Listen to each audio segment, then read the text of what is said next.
Hello दोस्तों, कैसे हैं आप लोग। तो दोस्तों यहाँ देख सकते हैं, ये मैंने 12 वोल्ट की बैटरी बनाई है जिसका कनेक्शन मैंने अच्छे से कर दिया है एक एक पॉइंट पे। इस साइड से भी देख लीजिए, पूरा अच्छे से कनेक्शन कर दिया है टेप वेप लगा के। तो इसमें देख सकते हैं BMS मैंने 20 एम्पियर का यूज़ किया है। तो इसको हम लोग पिछले वीडियो में रिपेयर किए थे, वही वाला BMS है और ये काफ़ी अच्छे से काम भी कर रहा है, इसमें कोई दिक्कत नहीं आ रहा। तो इसमें से देख सकते हैं कुछ वायर मैंने निकाले हैं जो कि आगे मैं बताने वाला हूँ। इसको हम लोग एक PVC की बॉडी से बनाएंगे। तो देख सकते हैं जो मेरा आपका PVC पाइप आता है उसको मैंने गैस में गर्म करके चिपटा बना लिया है। तो इस टाइप का आपको PVC शीट बना लेना है। तो देख सकते हैं ये स्क्वायर टाइप में है।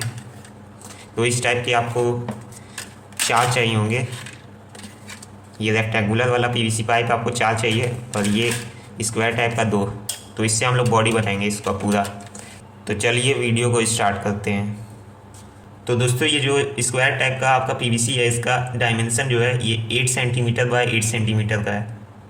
तो आपको 8 सेंटीमीटर बाय 8 सेंटीमीटर का 2 इस टाइप का स्क्वायर टाइप का PVC पाइप काट लेना है। उसके बाद ये देख सकते हैं ये आपका 16.4 सेंटीमीटर का है। यहाँ से लेके ये 16.4 सेंटीमीटर और ये आपका 8 सेंटीमीटर का है। तो ये इस टाइप का आपको 4 काट लेना है, चारों का डायमेंशन सेम रहेगा।